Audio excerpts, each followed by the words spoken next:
अस्सलाम वालेकुम जी, मैं हूं अफजाल ततला और आज बात करेंगे कि पंजाब में थाने कैसे चलते हैं।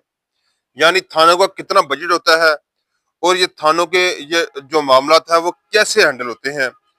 इस पर आज मुकम्मल गुफ्तगू होगी, मगर इससे पहले मैं आपको बताता चलूं कि पंजाब पुलिस के एक सब इंस्पेक्टर जो फैसलाबाद में तैनात हैं, उन्होंने अपने जो रबाब इख्तियार है यानी महकमा पंजाब पुलिस के जो करता धरता है, जो आल इन आल है, उनको आईना दिखाया है।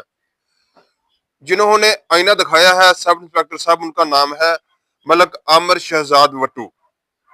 मलक आमिर शहजाद वट्टू ने सोशल मीडिया पर बड़े खुले अल्फाज में अपने जो अफसरान बाला हैं उनको आईना दिखाने की कोशिश की है और हकाइक बताए हैं कि थानेदार क्यों रिश्वत लेते हैं, थानेदारों को रिश्वत लेने पर कौन मजबूर करता है और इस सिस्टम में क्या क्या और कैसे कैसे जो है वो वाकये सामने आ रहे हैं। आमिर शहजाद वट्टू साहब अपनी सोशल मीडिया यानी फेसबुक पर एक पोस्ट लगाते हैं जिसमें वो लिखते हैं, मेरी सीएम पंजाब मरियम नवाज साहब से दरख्वास्त है कि जो बजट पंजाब पुलिस के लिए मुख्तस किया जाता है, हमारा तफ्तीशी फंड हड़प कर लिया जाता है। वो बताते हैं जिसकी वजह से अवाम भी रुलते हैं और थानेदार भी रुलते हैं। इसी पोस्ट में वो फिर लिखते हैं, मौजूदा सिस्टम ऑफ पंजाब पुलिस इस कदर बदबूदार हो चुका है कि नौकरी करना मुश्किल हो गया है। हमारे सिर्फ फैसलाबाद से 10 बैच मेट्स नौकरी छोड़ गए हैं।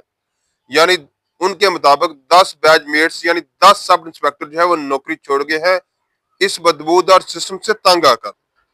वो फिर लिखते हैं, हमारे इन्वेस्टिगेशन फंड्स भी हमें नहीं दिए जा रहे, वो भी हरामखोर ऊपर ही खा जाते हैं। ये आमिर शहजाद वट्टू साहब के अल्फाज हैं। इनका ऑडिट कौन करेगा, वो ये भी सवाल करते हैं। एंड पे कहते हैं लव पाकिस्तान। दूसरी पोस्ट में जो उनकी सोशल मीडिया अकाउंट पर लगती है उसमें वो लिखते हैं, निजाम बदबूदार, सस्पेंड डिसमिस से कुछ नहीं होने वाला। वो लिखते हैं, गलत पॉलिसी आप बनाए और गरीब के बच्चे की बदवा मीडिया पर गालियों की बौछार, अवाम की बाती, महकमे की इज्जत वकार का जिम्मेदार हम। ऐसा कब तक चलेगा, वो ये सवाल करते हैं। कहते हैं, कास्ट ऑफ इन्वेस्टिगेशन की पॉलिसी पर नजरसानी करो, इसका प्रॉपर निजाम बनाओ ताकि आपका थानेदार अवाम की जेब की तरफ ना देख सके। और प्रोसिक्यूशन डिपार्टमेंट को भी वो आड़े हाथों लेते हैं। वो लिखते हैं, प्रोसिक्यूशन जो लूट रही है बेधड़क हो के इसका भी सदेबाब जरूरी है। ये वो बातें हैं जो महकमे के अंदर थी, आज बाहर आ गई हैं। अगर महकमा पुलिस के रबाब इख्तियार ने अब भी ध्यान ना दिया तो वह वक्त दूर नहीं जब ये थानेदार महकमा पुलिस के रबाब इख्तियार का गिरेबान पकड़कर सवाल करेंगे। देखें, आप एक थानेदार को जिम्मेदारी देते हैं, इस पर जो महकमा ना अखरा जाता है वो कौन पूरा करेगा। फिर थानेदार मजबूर होता है, रेड करने के लिए पैसे मांगते हैं, तफ्तीश के लिए वो क्योंकि जो अखराज आते हैं उनको पूरा करने के लिए वो अवाम के सामने अपनी रिक्वायरमेंट्स रखते हैं। अच्छा, मैं आपको बताता चलूं कि जो आमिर शहजाद वट्टू है उनका तल्लक जो है वो बहुत पुराना है महकमा पुलिस से।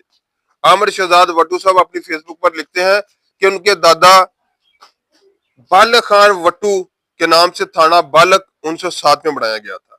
अगर उनकी ये बात सच है तो फिर हम कह सकते हैं कि 3 नस्लों से वो महकमा पुलिस से वाबस्ता है। तो अब हम बात करते हैं कि थाने का बजट कितना होता है और थानों में बजट आता कहां से है। देखें, इस पर किसी ने भी, मैंने बहुत से मेरे जो पुलिस अफसरान दोस्त से उनसे भी रब्ता करने की कोशिश की है, हमारे जो क्राइम रिपोर्टर हैं उनसे भी मैंने सवाल किया था, मगर किसी ने भी जो है वो मुकम्मल जवाब नहीं दिया कि थाने का बजट कितना होता है। यानी सब इससे लाइलम है। इसका मतलब है कि मुबैना तौर पर बजट होता ही नहीं। अगर बजट हो तो फिर सबको पता होना चाहिए। अब ये देखें, आप एक महदूद पेट्रोल में यानी महदूद फ्यूल में आप थाने की गाड़ियों को कहते हैं कि वो रेड भी करें, वो मुलजमान को कोर्ट कचहरी में भी लेकर जाएं, वो जो अपनी पेट्रोलिंग भी करें, और फ्यूल जो है वो इंतहाई लिमिटेड होता है। आप स्टेशनरी तक थाने में नहीं पहुंचाते, आप इन्वेस्टिगेशन का जो खर्चा है वो थानेदार को नहीं फराहम करते। इन तमाम कमियों के होते हुए एक थानेदार कैसे जो इस निजाम को बदलेगा, ये एक सवालिया निशान है। और मैं अपने देखने वालों से भी दरख्वास्त करता हूं कि आप कमेंट सेक्शन में बताएं कि थाने के निजाम को बेहतर करने के लिए कौन कौन से तरीके अपनाने चाहिए। बहुत शुक्रिया।